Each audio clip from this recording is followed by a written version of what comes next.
Parce que si le général d'armée, Chengreh, a rappelé constamment que l'ANP était l'héritière de la glorieuse ALN, il ne faut pas oublier que la diplomatie actuelle est l'héritière de cette diplomatie de guerre que nous avons, et qui allait déboucher nécessairement, comme l'a rappelé notre ambassadeur au Conseil de sécurité, c'est Ammar Benjamin, qu'il y a un double critère quand on parle de criminalité.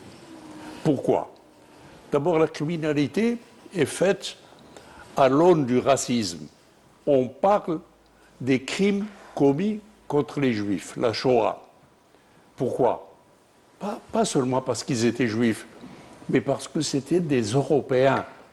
On ne parle pas des dizaines et des dizaines de millions d'Africains massacrés, soit sur place, soit en esclavage, parce qu'ils ont eu le malheur de ne pas être européens, d'être des Noirs du continent africain. Vous voyez un peu la différence.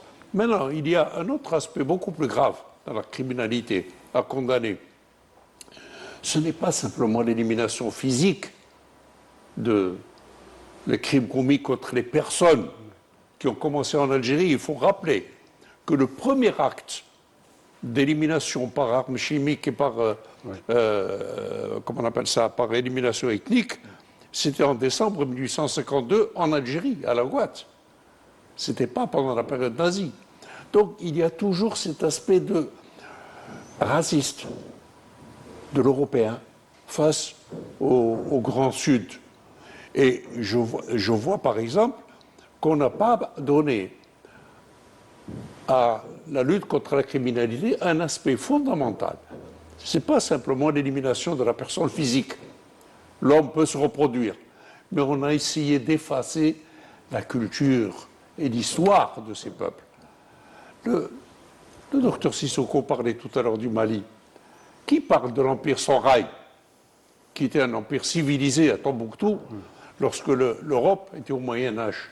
Alors, vous voyez un peu tout ce qui constitue la trame des crimes qui ont été commis à l'égard des peuples du Sud.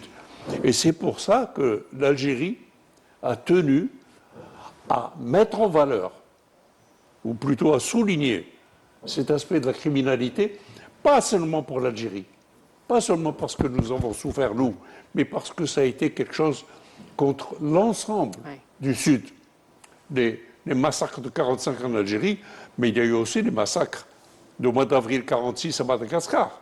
Il y a eu le massacre des tirailleurs sénégalais, massacrés parce qu'ils ont demandé leurs droits pour avoir défendu la France contre le nazisme. Vous voyez un peu que la vision de l'Algérie était une vision qui est universelle, une vision qui ne fait pas de distinguo entre le crime commis chez nous et le crime qui a été commis au Mali, à Madagascar, au Bénin ou ailleurs, ou en Asie.